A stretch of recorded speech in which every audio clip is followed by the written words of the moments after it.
start laughing. Like it's gonna be finished. Oh, that's your question instead.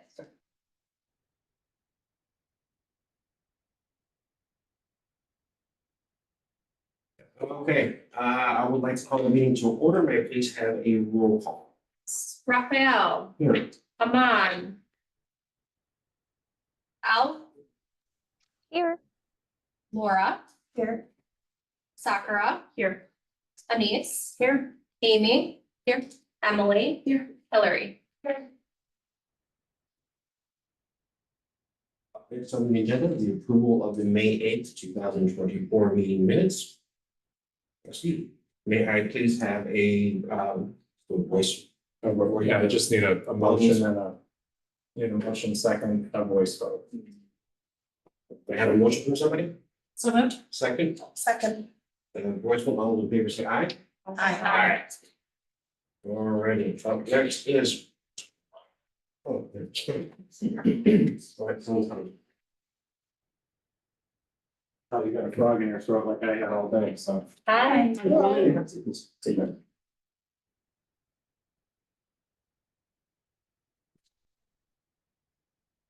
Up next on the agenda is the public comment on topics not listed on the agenda.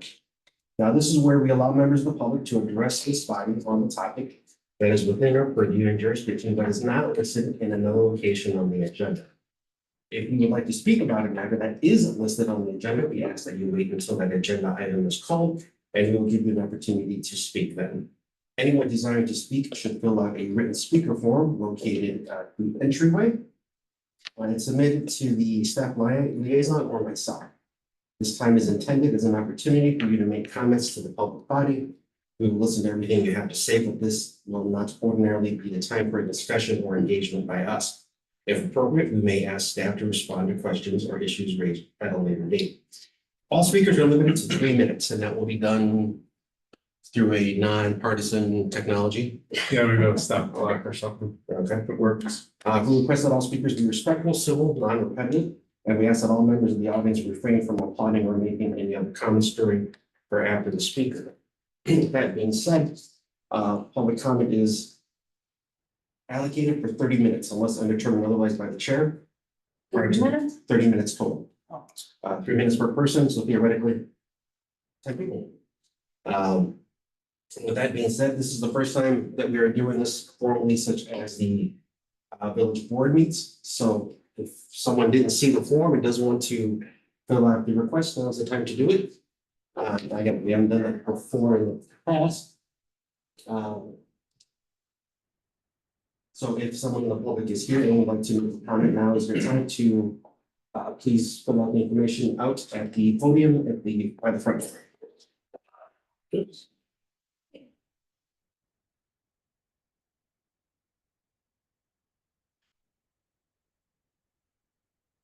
Hi, hi. How are you, Very well, Rebecca? thank you. Sorry, you caught me mid-cookie. I apologize. If you wanted to make a comment on a non-agenda item, it just have you sign in. Oh, no. Okay. Just wanted to make sure.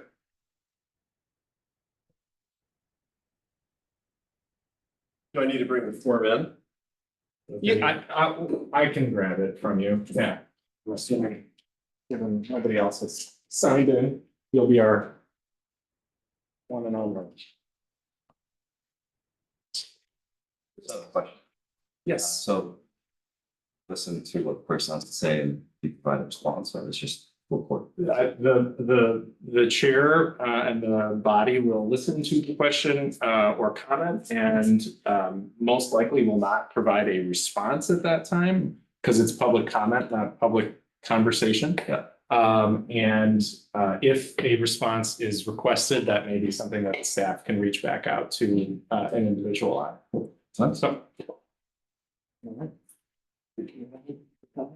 Okay. All right.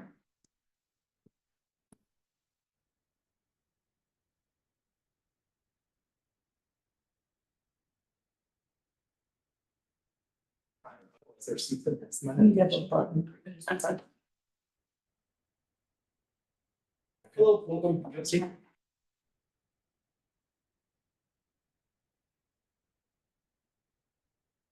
Okay, we have one submission. It is Mr. Miles Mendoza. Sorry, sir, I'm sure that there's. Okay, and also, we asked that whoever making public comment, please stand. Talking about. I apologize. Today I have an injury on my foot, so I'd prefer to sit if that's okay. Yeah, sure.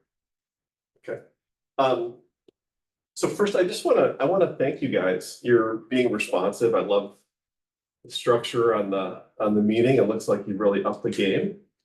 And the decorum. I have a feeling you've really kind of implemented some measures that can matter. So thank you for doing that. My comments are more just to kind of respond to what's happened in Glencoe. In my view, as a result of the activities of this committee. On the last couple of weeks, as a result of what I think the committee regards as trying to increase inclusivity and try to advance more opportunities for people of minority status. I unfortunately think the opposite has happened. And the tragedy within all of that is that there's so much more agreement between the members of the community who disagree with this committee than there is disagreement. The members that I've talked to outside this room are passionate about the economic plight of the Black community. Yes, they may have different approaches. They may want things like school choice, trade schools, improved policing, strategies to improve family cohesion. And the DEI committee may very well think that those things are colonial.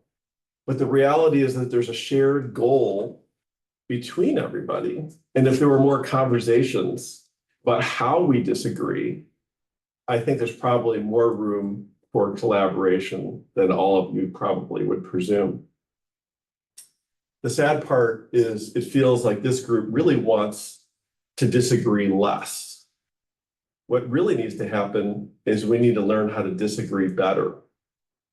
Following the last meeting, members of the committee, unfortunately, have done things like call me psycho. There was a member that called me anti-GLBTQ, and there was a member that called me a bigot. This is the group that's in charge of community and inclusion. So it's just a tragedy that we've gotten to this point. I know the village president, Howard Royne, sent 2 letters to me. They were promptly responded by a FOIA request by a reporter. This is the second time that it appears as though there's a purposeful attempt to try to bridge an opinion to the press, to try to change an opposing member of the community's perspective on DEI, to try to get a viewpoint out that is not relevant, in my mind, to what this committee should be conducting. So I again thank you for your efforts to up the game, and I hope that you allow more dissenting opinion to be heard, members of the community who are not part of this uniform mindset. All of us are smarter than any of us. And I think that you're putting this town at great risk with the politics you're advancing through this. Thank you, Mr. Mendoza, for your comments. As I have not received any submission of anyone else asking to speak during the public comment section, I am now moving on to what is next on our agenda. That would be the Plan Commission presentation, all-in Glencoe Comprehensive Plan update. Now, gentlemen are here to talk to us. Please give them full attention. If not, they are fully authorized to make fun of you and or throw something at you too. No. Never take shit. And welcome. Hello, everyone. Hi. I'm Lee Brown, and I'm the village planner. And with me is Bruce Huard, who is the chair of the plan. We're gonna try to tag team this. We'll go through a PowerPoint to sort of keep us on track in terms of discussion. We want to give you uh, both a sort of big picture overview of the plan and the planning process, where we are in it, what we've done to date, where we're going forward.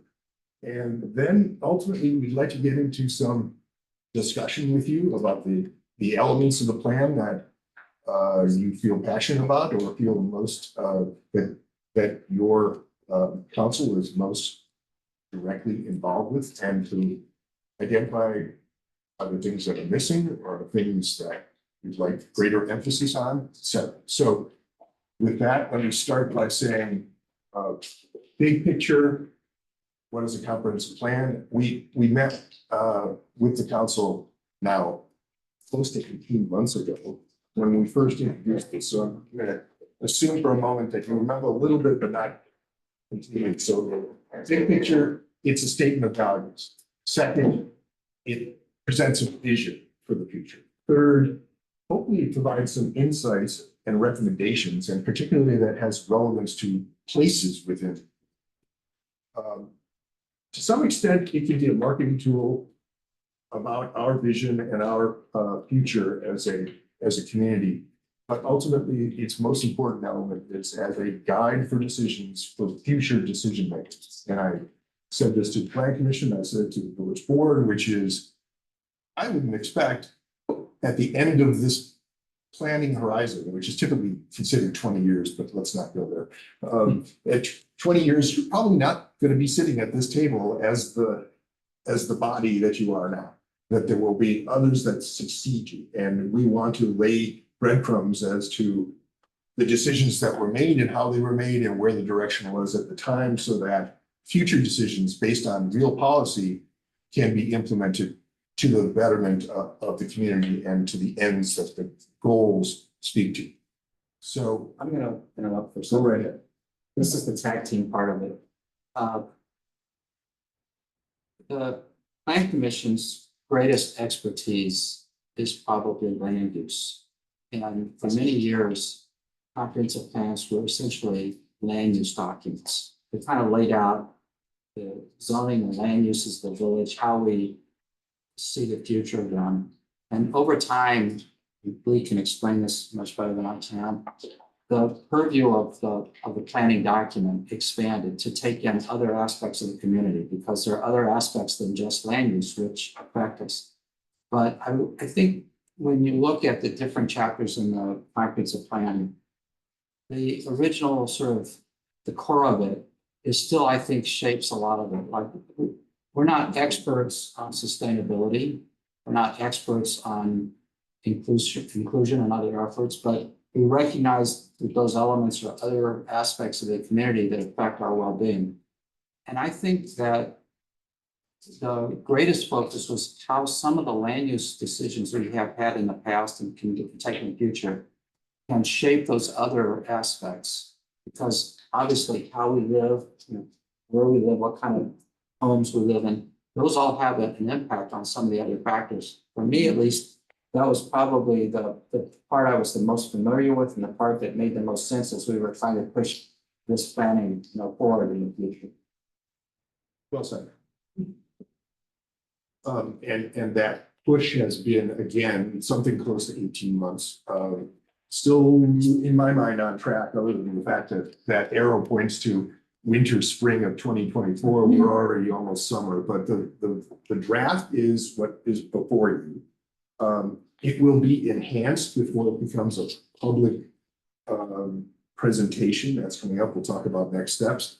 But the point of that graphic is to indicate that there has been a very deliberate process to be including comment and really based on public discussion that led the commission to address a wide range of issues beyond land use.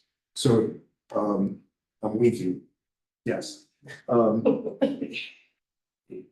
The structure of a plan, a comprehensive plan, includes this establishment of a vision. And we use these three terms, goals, objectives, and strategies, to indicate a sort of hierarchy. At the top end, the goals really are aspirational and not intended to be achievable.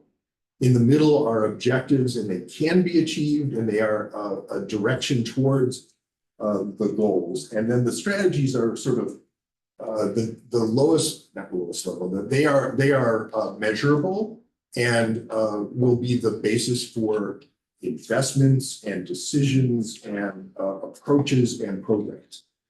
Next slide.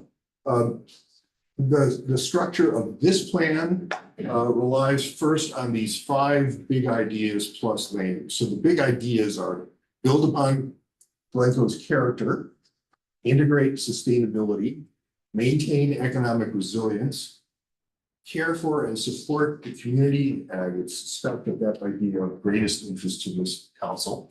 And then last, deliver excellence in planning, management, and governance. And then, because we feel like planners, because there is an element of land use, there's also that separate check.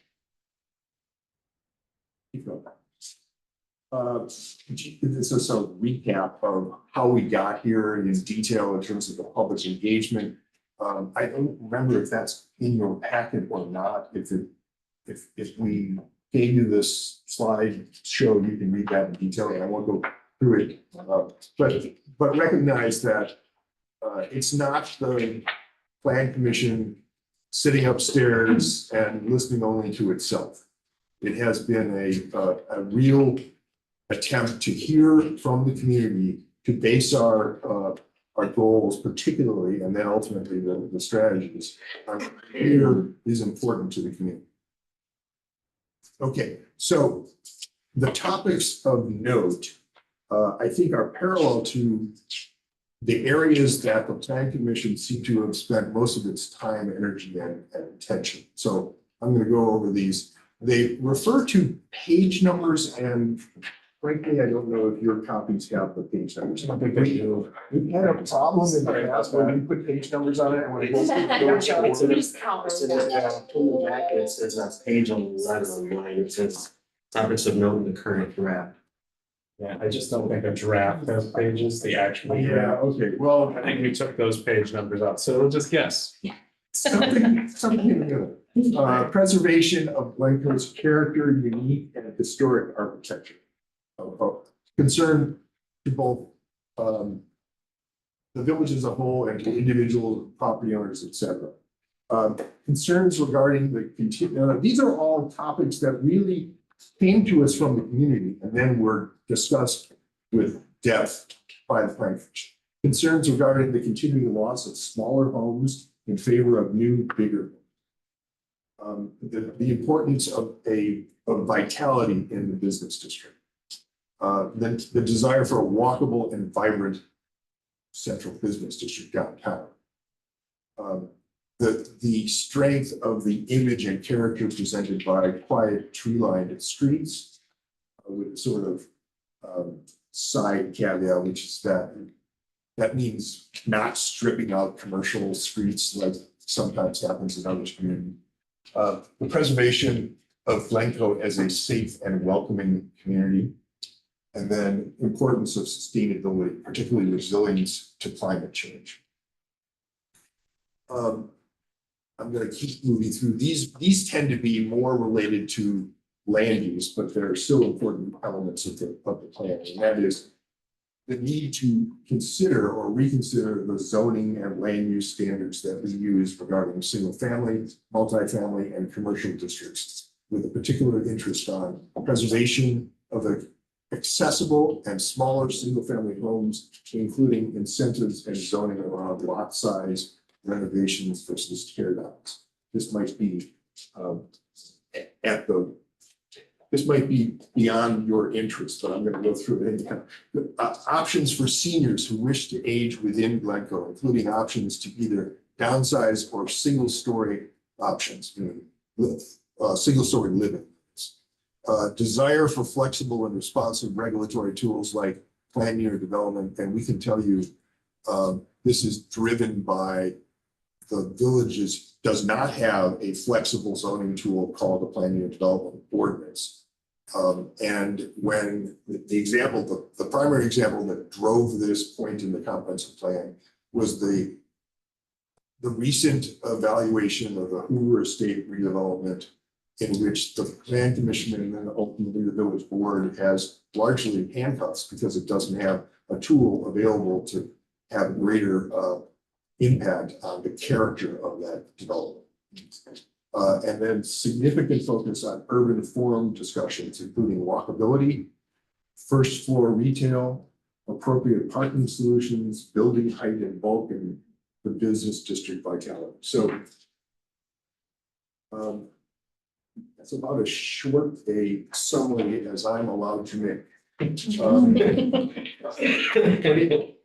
think it evokes some questions that the plan commission, and I'll let the chair drive this.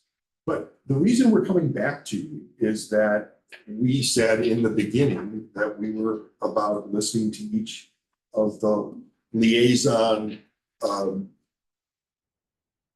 boards, committees, the park district, the school district, the library district, to assure ourselves that where the expertise exists in these other bodies, we were able as a plan commission to weave that into the plan itself. So our questions start with, are we on track?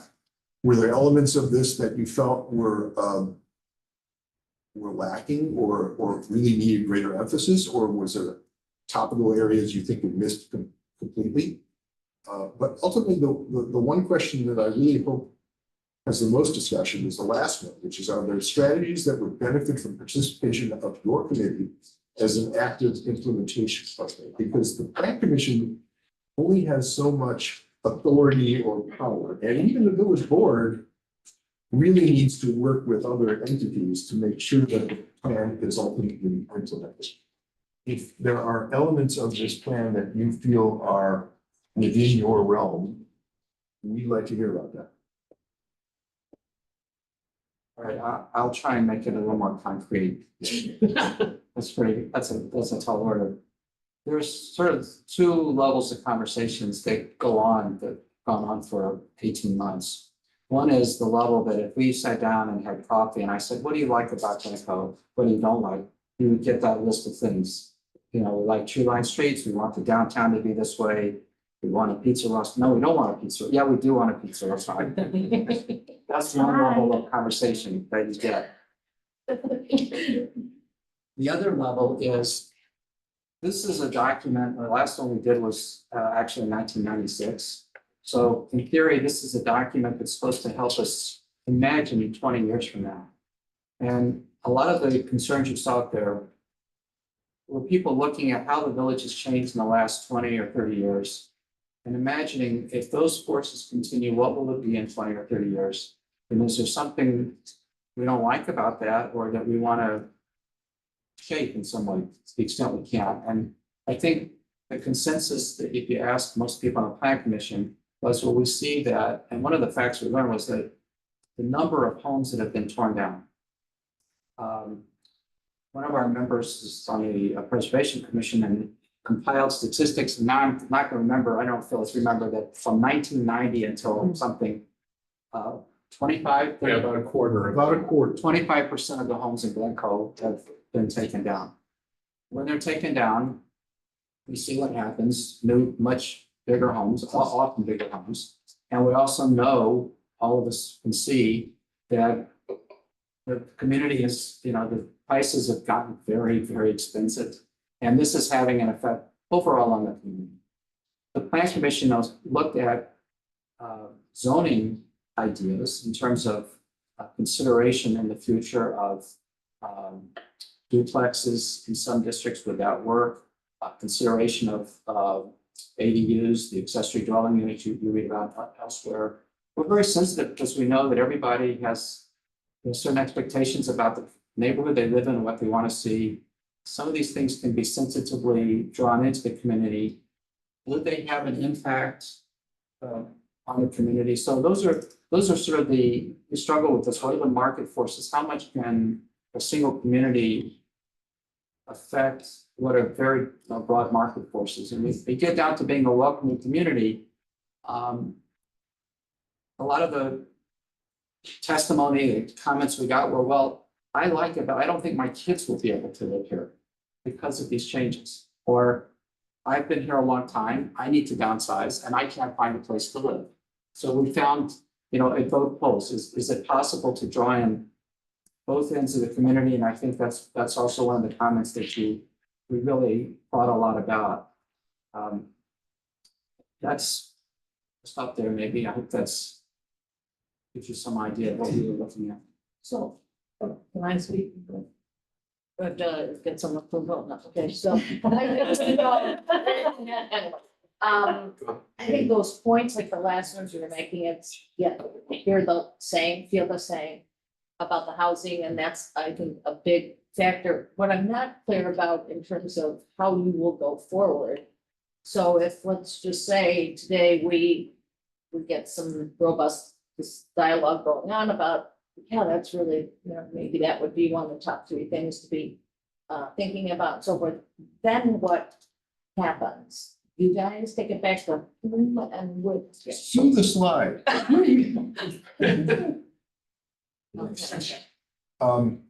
So the most immediate answer is incorporating comments that you made here. Okay, The second is that we're going to enhance, this is a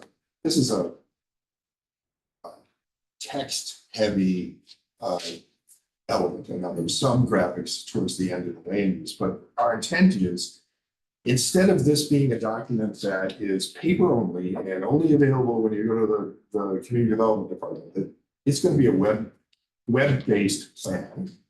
And so the whole community can get access to it whenever it wants to. But we have to enhance the sort of look and feel of that document before it gets posted. Then we want to allow for public comment in a format that is not a public hearing. We'll get to the public hearing because that's required by law, but it's the worst possible way of getting real public input. So we'll have on, I believe it's August 8th. No, sorry, July 9th. July 9th. Thank you. If you add them together, they get to the same number. So Yeah, it's okay. 7, 9, and 8, 8. On July 9 coming up, there will be an open house at Writers Theater, in which we'll again present the plan as it is today, enhanced by graphics. Any comments from that will get plugged back into the plan before it ultimately goes to the public hearing, and then to ultimately, presumably the plan commission approves it, it will go to the village board for adoption. But that may not answer the question, which is, it's built into this is a series of, we should study, we should consider, we should evaluate, and there needs to be follow-up. And part of that is, we didn't want to jump directly to fighting all the battles at the same time. And we didn't want to get to the level of detail that this would take 5 years instead of a year and a half to get approved. So there are places that we know that we will have to do a deeper think, one of which is we have, I would say, 30% of the community in a zoning district where the majority of the houses are non-conforming. Why? Because in 1940, they passed zoning changes that made all of Okay, the, that's a lot of detail. they made a lot of properties non-conforming, and the commission will have to consider. Does that make sense going forward? I think I took your question differently, but I might have taken it wrongly, Okay. which was, how do these recommendations get implemented? What happens to these recommendations as opposed to how do we get specific comments back into the plan? I was more, actually, it was in between those two. I wanted to know, how does anything get passed? So that then it can become, action plans, got that real quickly, no problem. But how do you get from ideas to somebody, I guess, in the, village leadership is going to approve some things that are in a plan. Yes, that's a village manager. Yeah, I think that's Okay. Amy, it's a really good question. So you put together these long-range plans and they have the potential of sitting on a shelf and collecting dust for a long time, or they have the potential to really drive what the board and staff, and frankly, the advisory boards to the village board really focus on. And I think the the goal with the comprehensive plan is for it to be something that we have the ability to reference when we have development ideas that come to us, that it is something that has tangible next steps. So there may be a review of internal policy. There may be a review of parking and other pedestrian-friendly capabilities or improvements to the downtown. Those are kind of the tangible things that build then toward what the ultimate goal may be, which is a more vibrant downtown, those types of things. So it's really going to fall within staff's lap to ensure that we are continuing to keep the comprehensive plan front of our mind and front of the mind of the village board as we're working through the various iterations of future boards as well. Because this board will approve it, but a number of boards will execute it over time. So it really does fall on staff and village leadership to We'll try and continue. help. You left out one part. The final chapter. Yes. So the last chapter of the document will include essentially an implementation strategy. And that will list a series of what we perceive that the plan commission and hopefully the village board as high priority issues to try to get to. Some responsibilities and some timeline. Within a certain period of time. Enough. I don't need enough I time. have a question, and I don't know if this is like a minutia, I'm new to this rodeo, so if I'm asking you questions that aren't answerable, it's okay. But, so when you're talking about like attracting a more diverse population to live here, to shop here, to work here, like, to me, some of the things that come to mind are things that I don't know who you go to, and I don't know how they happen. So like, for instance, you know, services. So if somebody is a minority and wants to get their hair done in Glencoe, like, are there people to do their hair? Is there like, would somebody want to move here if they're gonna have to travel to Evanston or to Chicago to get their hair done? Things like if they go to Walgreens and they want to get makeup in their color, or they want to get, no one really wears pantyhose anymore, but you know, they want to get pantyhose in the shade of their skin color. Or if they want food that is culturally theirs. Those are things, those are decisions that help people make around where they want to live. And I went to the panel last night, where there was a panel of transgender people who were, I asked a question about, you know, Pride Month, the flags go up, the end of the month, the flags go down. What can we do more than like performative activism? And one of the things that stood out was, they said a few things, but one thing that seemed implementable was, you know, in the coffee shops or in the restaurants or whatever, where there's like single serving bathrooms, that those become gender neutral. And that someone who's non-binary doesn't have to stand at these doors and not see themselves. And so those kinds of things feel like tangible things that can be changed, but I don't know how that happens or who you talk to or how that gets implemented. So I don't know if that's you or you, I don't know. You, I don't know. Good question. I'll even add a piece to the question, which what we find is that when there are no African-American real estate agents, which African-Americans aren't shown houses. You're dead on to the problem. I don't know that we have a complete answer. Part of the answer is the need for partnership that goes beyond the village's authority itself.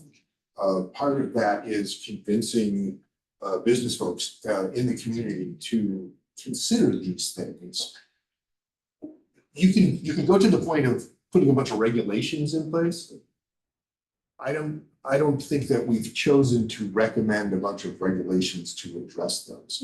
I think in the big picture, we have to raise consciousness. We have to make people aware that this has an impact. People being business people, other members of the community. Do those meetings happen? Is there like a society or something? There is a- Where like they come together and they have, you know, Maybe these conversations and like, we could go to them. Business associations, it's for better or for worse, it is beyond just the members of this business. It includes, yeah, the chamber includes Northfield and North. Yeah, I would say, I think there's a lot of ways to address that type of question. And I think it's a really salient point as it relates to the overall nature of a welcoming community, right? So there are regulatory structures. There are state statutes in place already relative to, for specifically related to bathrooms or restrooms. But how do those kinds of adjustments be impacted at the local level? Because in a lot of ways, you know, a lot of restaurants only have a single restroom. And so it's not actually an issue, but it's what about those build outs that took place 10, 15, 20 years ago and they haven't been adjusted? So how do we build that awareness? And I think the chamber is one way of doing that. And I think it's a community conversation. This is something that FSG has done a really great job with relative to dementia-friendly awareness, and building that into the community through the business community, through the chamber, where they're saying there are people who are going to patronize your businesses that are suffering the effects of dementia. They may be with a caretaker or a child, or they may be by themselves. And how can you recognize ways to provide them services appropriate to them? So those are efforts that are underway. And I think that this would build upon those types of efforts over time. And again, I think that's to some degree a role even of the council in, as you're hearing that kind of feedback that you got yesterday, that's, I think, helpful information that you're passing along through to the staff liaisons who are then bringing it back and talking about it with their staff teams or with the village board as regulatory structures come back, or even just the opportunity for that dialogue with the chamber and others. So And I think that the chapter or the big idea related to governance also presents what amounts to leading by example, and that the village itself can address it first and set an example for others. My last question. Oh, you have to just fill out a thing there. Oh, I saw this. I said one quick question. You're asking an incredibly weighted and difficult question on how to make it more inclusive. We got a perspective yesterday, which I was there, and I couldn't be there as to what businesses can do. There's a fine line, I think, that we need to be cognizant of, that we can't tell a business on what to do. And for people who are more conservative, when there would be of a certain denomination of religion, freedom of religion is here, they do have that right to make that argument and go down that path. Because if we do start saying businesses, you have to have a gender neutral bathroom, then where the argument is, where does it stop? It's one thing if it's a public building. Public building shared by everybody. A house of worship is not. My home is not. Y'all don't want to come to my house and use the bathroom because my kids are home.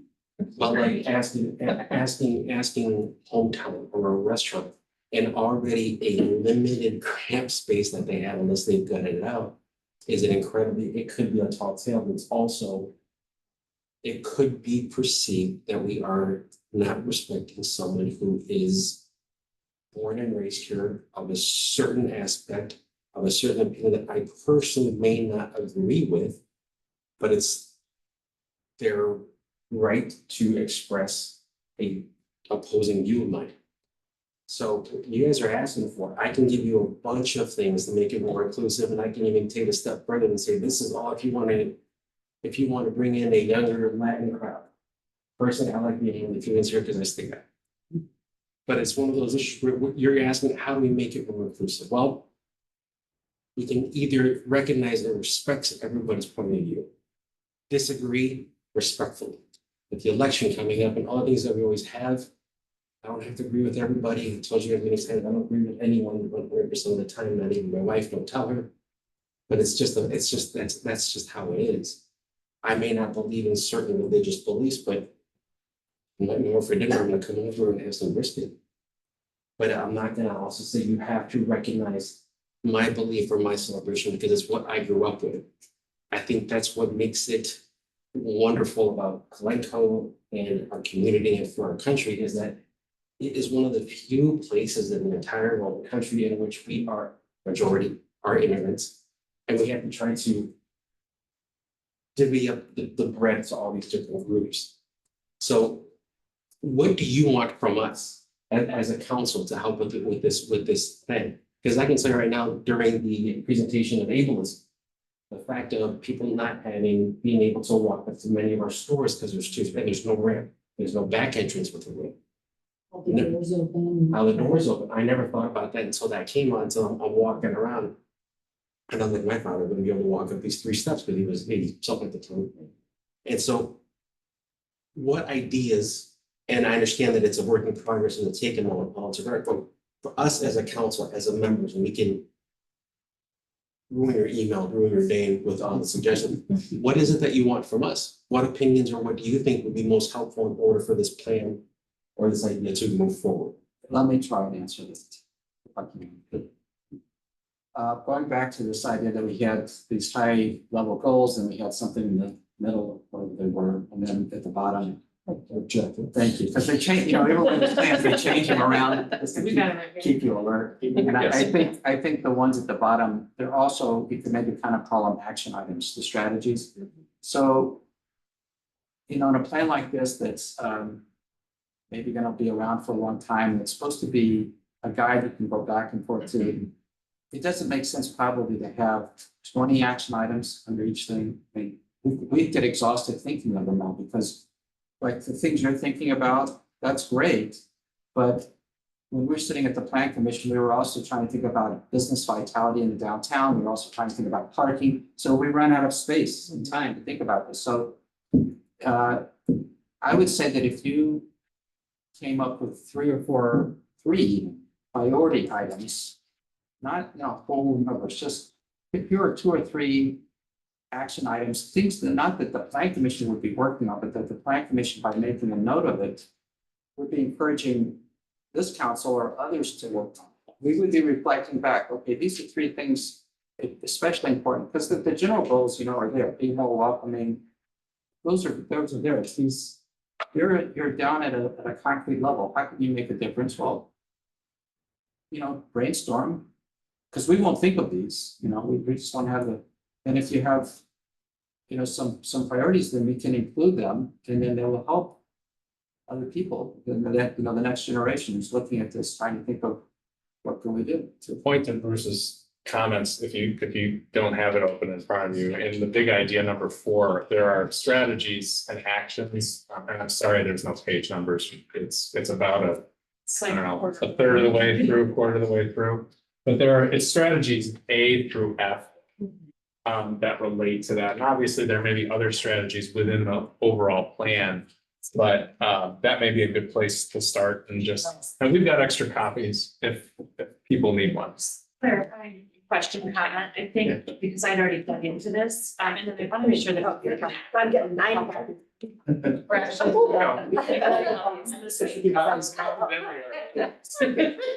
you guys want cookies? Yeah. I'm gonna tell you that you do want the cookies. Okay. You haven't had one yet. I think for Charles. Oh, okay. Are you sure? That's your phone, that's me. Is there a way to put it up on your speed? Wow. I don't think we have it, but Ben, let me send you the PDF. Well, Real quick.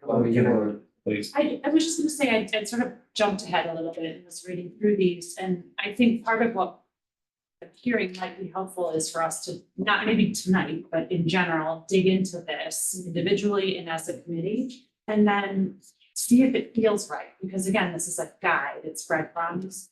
And then we know we have tools. I mean, there's some stuff that's pretty, concrete, strong desire to have more community events, like the field residents college. Well, that sounds like something we could do. So it's kind of a question of seeing, you know, if what you've written here feels like what we want it to cover and anything that is missing is identified. And then, once it's set, once it's adopted, as it will be, this becomes a really nice touch point. I think one of the things we've been really challenged with as a group is finding our way. This is a difficult thing to do, in lots of different spaces, but I think particularly in a government space. And so if we have real-time feedback from the community telling us these are the things that we can be doing, that helps us quite a bit. So it sounds kind of obvious, but We sort of jumped ahead and made some tentative assignments that you'll see occasionally as you mentioned the council. If those don't fit, let us know. If there are things that you think you'd like to be involved with that we didn't mention you, we'd like to hear that too. Yeah, I was just looking for no strategy E when I was looking at on the big idea 5 page. And I read it through, it seemed like something that the GCIC could be a partner of too. Like just addition, like I think it's something we have an opinion on, like I know personally I have an opinion on, you know, things that other municipalities are doing for disabilities with their, you know, public safety departments, so it seems. Yeah, so it's right strategy. Just above this. Oh, sorry.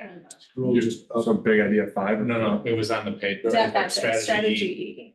I feel like when you look at the partners, we would fit there too. Yes. Yeah, if we have this discussion though in a next session or Yeah. something, or a interim meeting, we can have read it and. So I think the beauty of plans like this, which I want to commend you, it's fantastic, I think, in my opinion. But the beauty of it is that it's not the same time frame as say a 5 to 7 year strategic plan that we've all seen, right? This is decadal. This is a decadal plan. So it's not meant to give assignments. Things change over 20 years. That would not be efficient.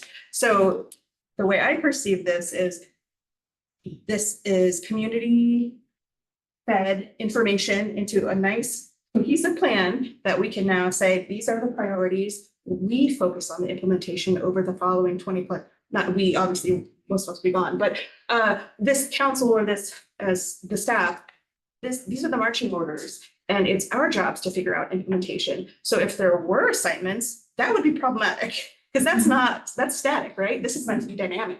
And that's where I think we want to make sure that this continues to be our touch point, great word, but continuously, right? Constantly. This should not become dusty on a shelf. We should know our strategies inside and out, and we should be constantly coming back to them as a council of how are we achieving these strategies? How are we meeting them? But also with the village, holding them accountable. How is the village pursuing those strategies, communicating that with us, communicating it to the public? So this should be a very dynamic process. So I never intended to see assignments, and I'm glad that there's not. And so I actually think it's quite useful. I've seen some really bad ones that are not usable. This is not useful, usable. It's very usable. We can pick this up and use this today. Swap that. Really have this team. Well done. Thank you. Thank you. In other words, there's a champion for every one of us. But those champions may change it. Exactly, yeah. So at this time, I want to recognize you in the public. Hi, that's Wayne. Dwayne. Dwayne. Just a quick thought. I found, at least in my professional career, that the best strategic plans incorporate some kind of implementation or guidance, whether it's followed or not procedurally within Glencoe government, what have you, is another thing. But like for example, whenever someone mentions like land use, my first thought is what are the incentives? What are thoughts on ownership? Right, I give you examples where there are towns that are pretty much owned by 2 families. Talk to the Commerce Committee, Chamber of Commerce. There you go. Talk to anyone about part of the Chamber of Commerce, and all they say is, I can't do this, can't do that, because up to people who basically have passed on 3 generations, they're not doing a thing. And if you want, like, for example, a certain type of retail in the corner, what have you, they can keep it idle. They put up a nice looking poster, they're not doing it. So when you're thinking about 5, 10, 15, 20 years out, I think, own thoughts on ownership, incentives, actually get some of the stuff built. I think there's some ideas on word Hubbard would say, not Hubbard, word Winnetka. Yeah. Right. Yeah, there you go. So my brain just automatically goes to, okay, is this a developer who's gonna grab it and just basically hold on to it? Are the units actually gonna be sold to the public, so it changes hands? All these bits come into my mind, and I do think thoughts around implementation makes the strategy work. Implementation is strategic. Related note, we are embarking on a strategic planning process. This is a comprehensive plan. The village will then, I presume, use this as we continue planning, creating our strategic plan, and then I think there will be a lot of Sure. implementation. But I think if you start including this bit in the beginning, so it can be passed off, so people can think about it. The other thing is when you listen to the public, sometimes there are photos where people go and they meet around town, and I think of my wife where she works really like probably 6 days, 7 days a week. And so not everyone can be at these events. Sometimes you don't even know they happen, right? Like I think there was like a giveaway, clean your house out spring cleaning. I keep on missing that. I'm trying to like, oh man. So it's kind of like, Yeah. yeah, I have a lot of stuff to give away. So it's kind of like, it'd be nice if you could do it digitally, like take a survey digitally about by household or something. That'd be great. Yeah. There were surveys within the plan Yeah. itself, the planning process itself, and there was also the village-wide survey that's done generally about every 4 years, every 4 years. It's mail. Yeah. And you But can you also could fill go it out. online, could go. like it was, Right. Which is speaking at least to the issue of visibility of the planning process and the intent to engage the public in that discussion. But your point about implementation strategy, yes, it has to be. So this thing coming up the Writers Theater, I guess you're hoping to hear from people or? Oh, yeah. So that's a good one to. It's already started beginning to publicize it. The news blast. It was in the news on Friday, as a save the date, there's gonna be much more that starts to come out. It's a little bit, it's a month away, so we wanna try to not be too top heavy, and pushing it now, but as we get closer, there will be more. clarifying question for That you. use, that's what all this stuff shows up. Did you have I heard what you were saying a little bit differently. You said your wife works 6 or 7 days a week, and what I took that to mean was that maybe you're not gonna be able to make it on July 9th or whenever these kinds of events are held. Did you have a suggestion about a better way, another kind of opportunity beyond a survey, which we've done in terms of gathering feedback on this plan? And then no one promises to implement it, but it doesn't hurt to ask. Yeah, I'll have to think about that. Yeah. We do have, so up until now, there has been an open invitation for comment on the plan. We have a project webpage. It's called allinGlencoe.org. You go there, you can follow along, right? And there has been up until this moment a whole list of opportunities, including mapping and a comment page. We'll post another version of that after the July 9th meeting to give people an opportunity to give us more than they were able to, or if they weren't able to attend, that they can comment that way. So it'll be available for even if you are working 7 days. The other question for you, you mentioned that in the plan, I think you said that there are some high impact priorities that have already been identified. Can you expand on that? Before we're done, there will be another chapter following the land use chapter. That's an implementation chapter. We're still gathering from you and others what appears to be the high priorities. Okay, so you will be putting, okay, then I would love to Not fixed in nominate place yet. one of the priorities that stood out to me across all of your big ideas, which is housing diversity. That hits every single one of your big ideas. And I would argue, zoning's not fun or sexy, but it's important. Oh, I don't know. I'm sorry, Leah. We all have our things. But I would argue that right there could have the biggest impact on some of the initiatives that this council has talked about for years on end, because, well, I mean, I could go all the reasons why, but it's not explicit to our big idea number 4, but it's all of the big ideas, and I would argue a huge impact for us. So I would love to nominate that as one of your high impact priorities. Or to you. I think my sense of the plan commission is, and then when I made a comment about no room for people at the young end, no people, that was the driving force, that we're losing the ability for a range of people to live there. I think that it's probably easily going to be one of the top priorities. That's directly correlated to the being welcoming and inclusive and. Yeah. I It's, think we all, Different businesses in Yeah, the community, I mean, it exactly. all comes together once you start having people living. Do you have any other questions or any concerns, public? No? the last thing I guess I would just say is, don't be discouraged. When you start looking at A through E or F and you start trying to work out the language and you realize you have 12 opinions. This is what we did on the plan commission. We went through each one of these, A through F, and each one of these, we wrote them 5 times with his help. And then rewrote them 5 more times. And whatever, so, if you think the wording is not perfect, I can assure you it's not. And it won't be, right? It's a moving target. I would say, if there are, as you go back through it, perhaps with the benefit of this conversation in mind, if there are further changes or ideas or thoughts that you have, there's still time to share those. So share those back with me. I'll get them to Lee and to the Plan Commission. Their conversation is well underway, but a long time until it's over. So I think there is still time to get that feedback in, and but again, with the benefit of tonight's conversation. I think in the broad, when we can do it in broad language, like Sakura just did, as opposed to one element, one lane of it, because we won't have that many. If we're gonna have 3 or 4 priorities, at some point we'll miss it, but something big like that, along with a few others, will, I think, blanket so many things for the years to come. It'll give us room to do those many things under that umbrella, right, is the. One other comment,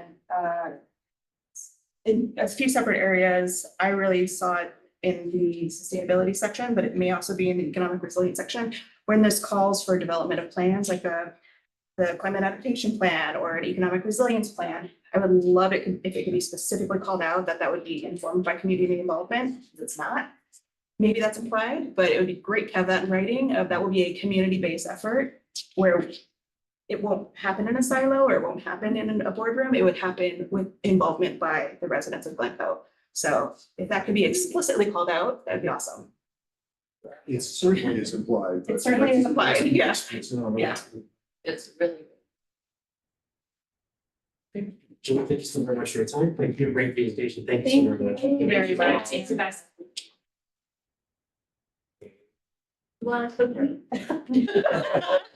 They just tell you to.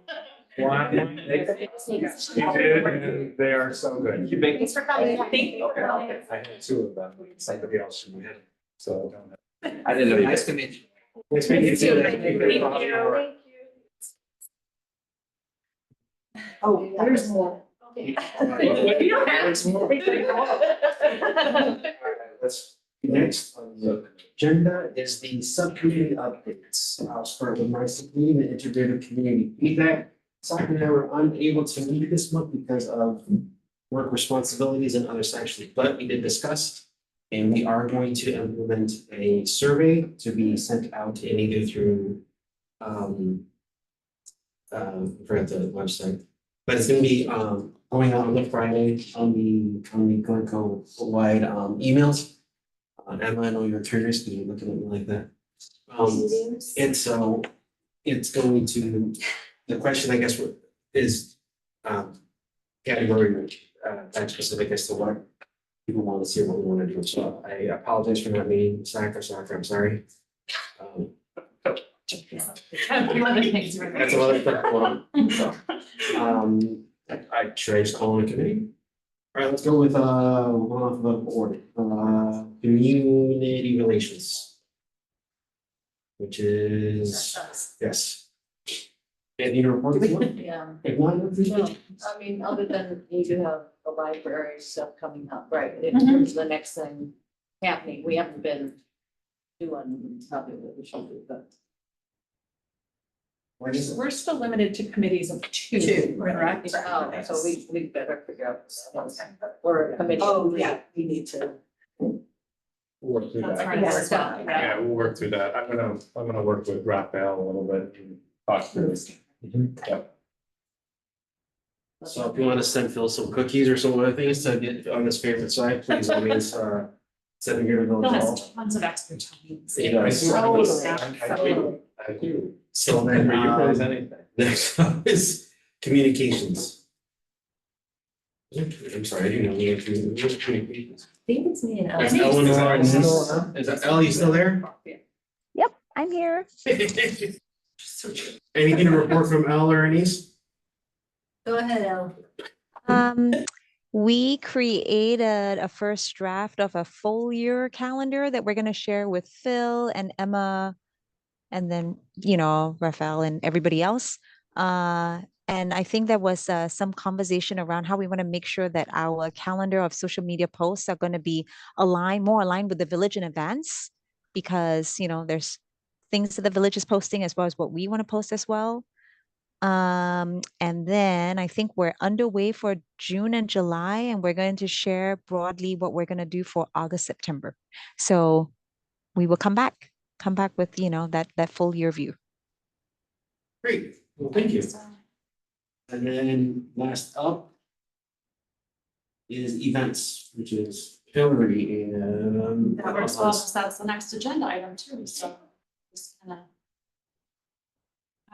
Just to comment on the comms side, I think, one of the things that keeps coming back is, well, why do you celebrate this and not this? Why do you celebrate this and not this? And so I think something that I've been talking about with staff, and I've talked about with you guys, and everyone's gonna talk about it together, is the idea of rubric, or sort of just bringing some discipline to the process, some logic that we can articulate. These are the things we do, these are the things we don't do, and be very clearly defined about those things. Because it's challenging when a member of the public comes and says, well, hey, it's such and such, this month, and why isn't the village celebrating that? And at the same time, we're celebrating 17 other things. It's created a little bit of friction where I don't think there needs to be any.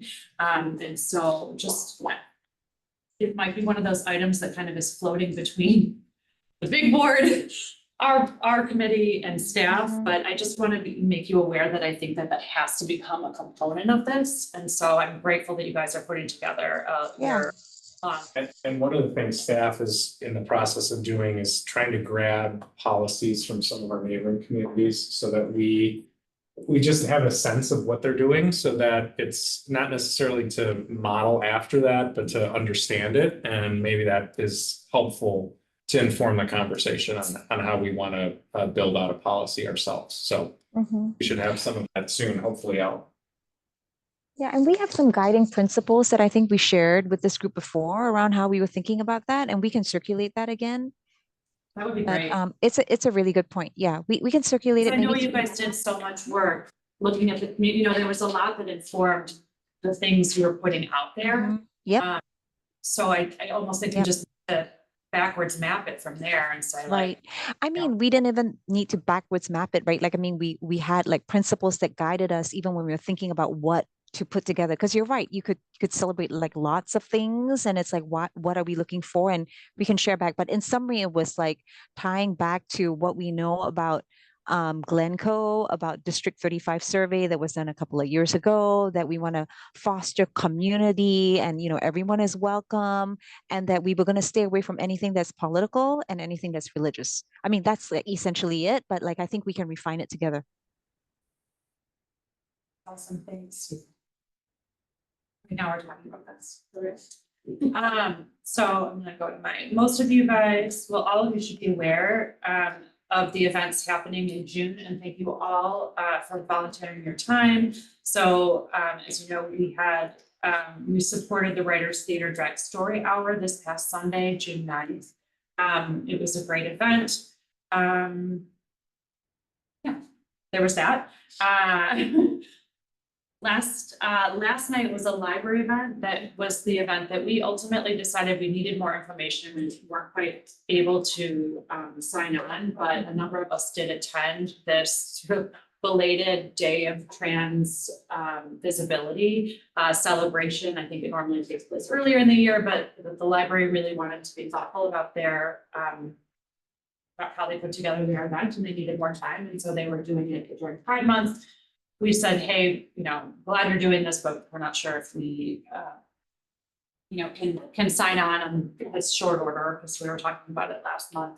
But it really was a nice event, and I thought actually the best part for me, and I've talked about it like 16 times today, was afterwards when there was a really thoughtful conversation between, I'm not going to go into all the details, but one of the panelists made a comment that we didn't understand, and it incited some feelings amongst the audience. And so I think there was this sense that like, hey, we're trying to talk about inclusion and everyone is, welcome here. And then you said this thing that made me feel like I'm not welcome here.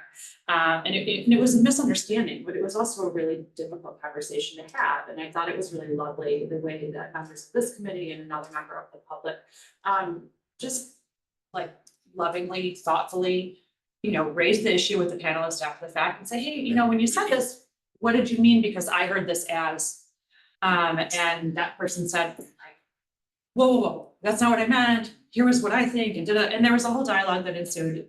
It's not perfect, but I think it's a really good example of what we're trying to do. So oftentimes we're having these events so that those side conversations happen and people learn and grow, and regardless of what the intention of the speaker was, she was able to hear that what she had said was hurtful and caused strong feelings and some discomfort for some of the audience members, and then hopefully doesn't do it again. So I just thought I would share that. I'm really off on a tangent. So next event is Saturday, June 22nd. We're supporting Glencoe Public Library's Rainbow Day. Anise is staffing that. Thank you, Anise. What are we supposed to do exactly? Show up, smile, Okay. put a sticker on. Okay. I can. Natalie does it like every year there at the library, so she'll say, go do, I need a hand here. And, Okay. It's So really. you can do the art project. They sometimes Yeah. do an art project. Okay. They made So- buttons last year. It was Yeah. cool. Yeah. It is. I could be wrong. I don't know why just got I an took email that from out of it. Andy Kim today about it. One I second. will recirculate all of Okay. these events outside the context of asking you to You volunteer. emailed, I can look It it up. is- Just so Yeah, you have that. that- It is 11 a.m. to 1 p.m. A lot of on the 22nd, Saturday the 22nd. Next up after that, we have Sakura and Raphael, quarterbacking Glencoe Takes Pride in Pride. Again, I made that up. You guys can call it whatever you want. That's the donut pass out. You're in charge now. That's the donut pass out that happens at the Chamber of Commerce sidewalk sale, Saturday, June 29th, 9 a.m. And then finally, as you probably all know, on 4th of July, the Park District hosts early childhood games, and Emily will be responsible for running those. And Elle, My kids help. I love that event, and I will be sad to miss it, but I'm out of town. So, Is there? Maybe you can tell us later, but if there's like a contact person in the Park District for me to. yes, Okay, so thank you. someone. I think it's Nate Van Allen. It is, okay. Yeah. So regarding anyone volunteering for any of these things, you will hear either from me or from staff or someone Okay. with the details you need to be successful. This is not the last of it. I'm just sort of sharing with the group. That event's 9:30 to 11. It is. I will have been up for 4 hours. I didn't know. Problem. Yeah, we're good. And then if any of you all want to march in the parade that afternoon, of course, that is encouraged, and you should check in with staff about that. maybe they'll let you ride the convertible by yourself like I did last year. It was an honor. You So. did a great job. Obviously, but it was so awkward.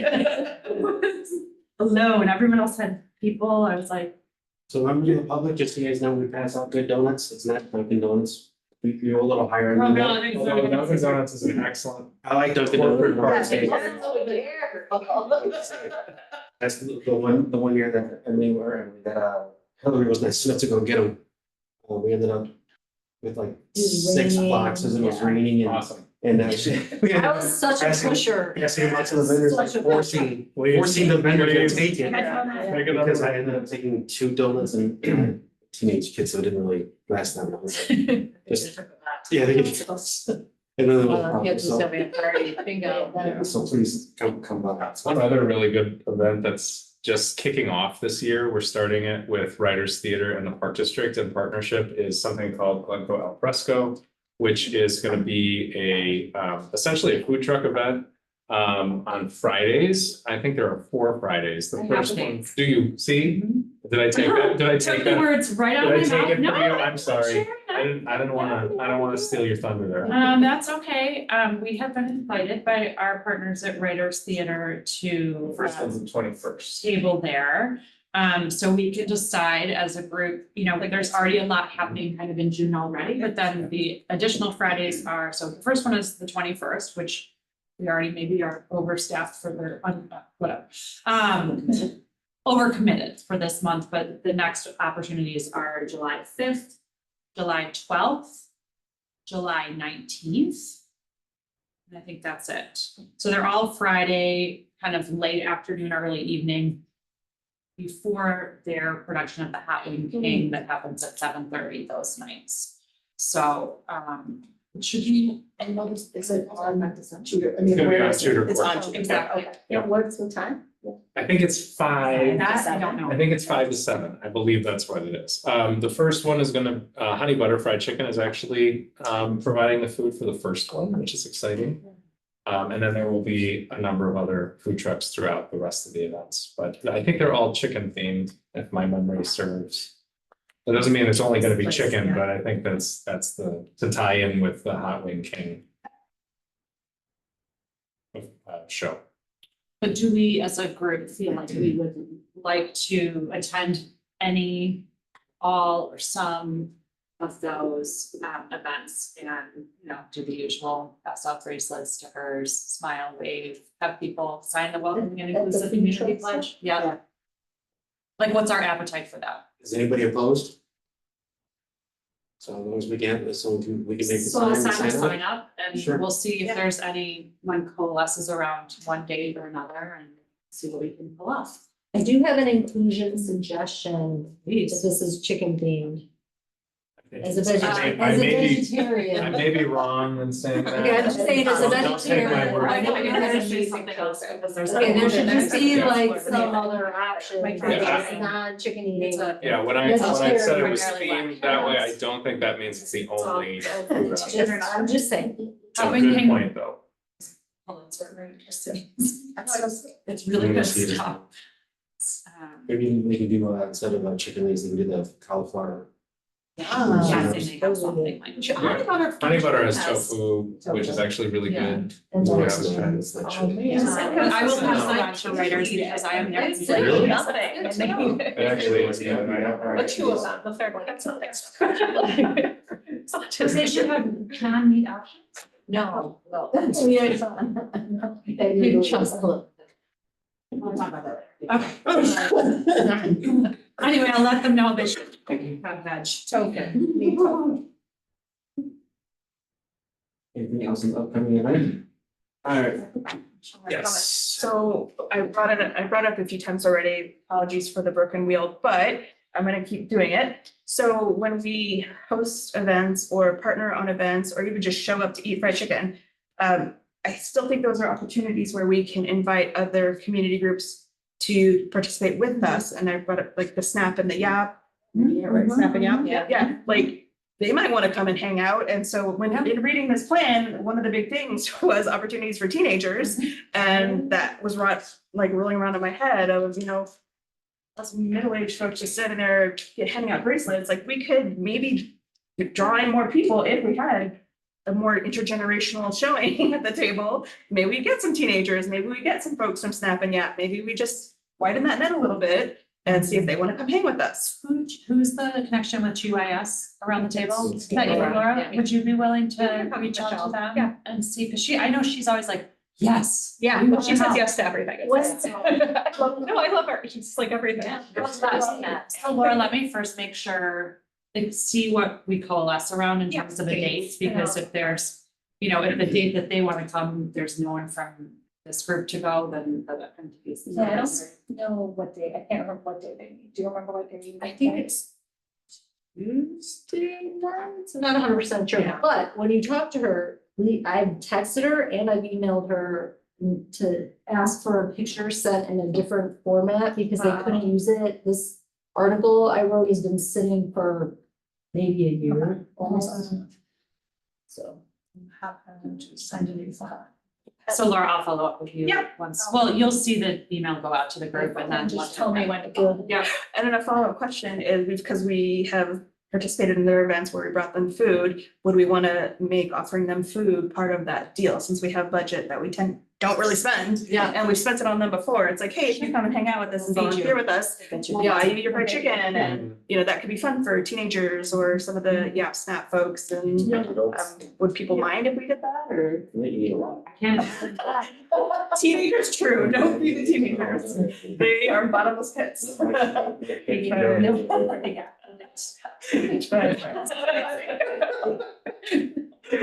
I didn't want to, that's either we ask for like a voucher or something, it would be really good to have. Or a younger representation of us there would be great, so if you guys can do it, which I know is like, if she's gonna show up with the team at 20. You know, I was like, No, you like know, we talked to new church transition and then I'm like, just for GIS and see how that goes. That too. If I literally was like, Let's see how it new goes. church transition, and then it just seemed like that was a lot. Because, yeah, new church transition is, should do something with us. Well, Well, that's we have- not- we have Not this we have subject. three dates. It can Yeah, I be- can look, it we can be- can look it Yeah. up for the other Yeah. dates. We do, yeah. That's a really, really great suggestion. Thank you. All right. Anything else on the upcoming events and comments for opportunities? Now we'll move on to the next item on the agenda, which is discussion of a possible change to meeting day. This has come up because sometimes Wednesdays in the middle of a work week and either other responsibilities or meetings or traveling happen in midweek, that's for me. The suggestion that came up was Mondays. But again, need feedback. If we're not doing it on a Friday, say that right now, Phil said no already. So And Raphael really wanted to do it. on I was Friday. Obviously, It's Saturday. It's Saturday. 6:30 or 7. So- And I- Nobody's like, I've been here for 2 hours. So feedback is. Monday's fine. Works for me. Monday's fine. I just think it has a, risk of the weekend, for people, but I think it's still a work day, so, but you feel like it's just gonna be a better work day. Federal holidays are usually on Mondays, which turns one weekends. Yeah. But again, I'm totally fine with Mondays, that doesn't help me. Yeah. But in the event of a holiday, we'll just push it to the following Monday or. Do the following day. Yeah. So it's something of that, I just know that, just Wednesday sometimes it's just one of those where projects you do Thursday, Friday. Whereas Monday, people are kind of coming back from the weekend trying to seem interested in work and, oh, I have a meeting to go to at the village, I have to go. So Okay. then I guess we'll put it to vote, all those in favor say aye. Aye. Hi. Any opposed? Okay, so then we'll carry. And then I guess the next question is when should we implement that? Yeah, I'm just glancing at the, July 3rd is a Wednesday, right? July Yeah. 3rd is a Wednesday, so So you're no not one's gonna gonna wanna wanna do meet that. then. The following Monday is the 8th. If you want to start meeting on Monday in July. Check your, I mean, it's up to you guys. Show me your calendars, or we can do it on the 10th for the next, for July. We go back to Wednesday and then beginning in August, we go to Mondays. You guys let me know what's, Eighth is fun. Me too. yeah? So we would start July 8th. I won't be here in any case, but I'm just trying to wrap my brain around this. July 8th is We're starting Okay. next month with Mondays. But then in August, it would be like August 5th, I Yep, believe. yep. Okay. Are we good with that? So July eighth, that'll be a part of the other business, but July eighth is our next meeting, same time. And then after that, August fifth. And then in September, it will be the second, so that, which will be Labor Day, so we'll roll to the 9th. Perfect. And does 5:30 still work versus can people get here by 5 to be done by 6:30 and not interrupt dinner? No, yeah, I think 5:30 is even for me is, so I think but, yeah, unless we're serving dinner, we do like a pop-up. Yeah, Lisa's really been- Always. Okay, so then that's, so then, July, I say that, let's get it. July eighth and August fifth. So I can, so you're gonna get other business? Yes. So Up next on the agenda is other business. This is the time of the meeting that we speak about something that has not been on the agenda. Does anyone would like to discuss any other business? So I would like to go back to what we did already discuss, just briefly, to say, so where did we leave in terms of this plan commission on? At one point, there was a kind of read the plan, kind of get some thoughts together, or did we feel like Sakura's suggestion was, which I think was awesome, is that, are we kind of done giving them input for now? Or is there a? For me, I would like time to read the plan and, yeah, and really dive into it. And then get back to somebody, you? And at the next meeting, we can bring up, make it an agenda item. Whether You there's. can, I mean, I think They will have. the public, the open house is that week, it's the next day, it's the 9th. I think it's certainly, as I said before, we're not at a point at which they're in a final form. So if you want to agendize it next month, I think that's fine. Will I give her time, you think, though? We'll give them enough, yeah, I mean, they're not gonna make any changes for the next day, but I would say. Don't forget that the next day isn't also the final version, it's Right, the. It's just to share basically what we're Yeah, looking at and now. they're gonna then take the feedback from that event and the feedback that you'll continue to provide and that the other boards and commissions are providing. And then come back to the planning commission probably in August for a public hearing. So, but I would say if you're gonna provide feedback, July 8th is really probably the last time to effectively do that so that they do have enough time, so. So, since we all have different schedules on when we can review this, how about you guys review it, if something comes up, email, Emma or Phil, I guess, as to what you think an action item should be addressed. And then, perhaps a master list could be created, and then from there, we have the ideas already on paper, but and we meet, so that way the recommendations go out the very next morning. Does that sound good? What would be other business? This came up recently because I have a twin daughter and I have to listen to a Help Yourself book via Spotify because she's driving me up the wall. And it was a chapter about communication, and I found it incredibly intriguing on some of the ideas that came up. And so this was just a thought, and it hit me. I was sitting in some train yesterday on the way home. And if there's a subject or there's something that comes up here in these four walls, and you guys are uncomfortable bringing it up, or you think that you're the minority voice and you don't want to be targeted or etc., I'm asking Phil and the staff if they wouldn't mind that the question be emailed to them and it read anonymously here as something to be brought up as part of our agenda, other business or other thing. That way it is anonymous. No one needs to feel that they're going to be sorry, as a public safety officer, as I bring that up, they said, come arrest My them. husband, apparently my husband's standing out there. Oh. And so, if Phil and the staff is cool with that, if you guys want to email something comes up, then I think that just gives a little bit of privacy if you want to bring something up, but you don't want to talk in the meeting. So, Appreciate your thoughts on that. anything else on the other business? I just was gonna say for lots, one, I think there are two pig flags that are rainbow flags that Sharon had somewhere. You I know have where they some are. place. Yeah, I know where they are. Yeah. And then, Yeah, yeah.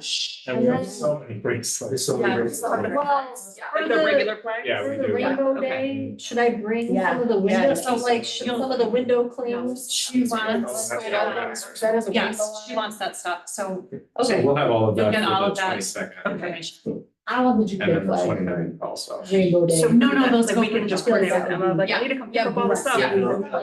I'll create it and It's a usually new weapon. come the day before we get a table cloth, we get all the things and then set it up. All right, is there anything else? Then it's, next is adjournment. May I please have a motion to adjourn the meeting? So motion. And all those in favor say aye. Thank you, everybody. Thank you. Thank you. for- Sir. Before 7, it's better than I thought. Yeah, it's pretty good. Bye, all. Thanks for the cookies.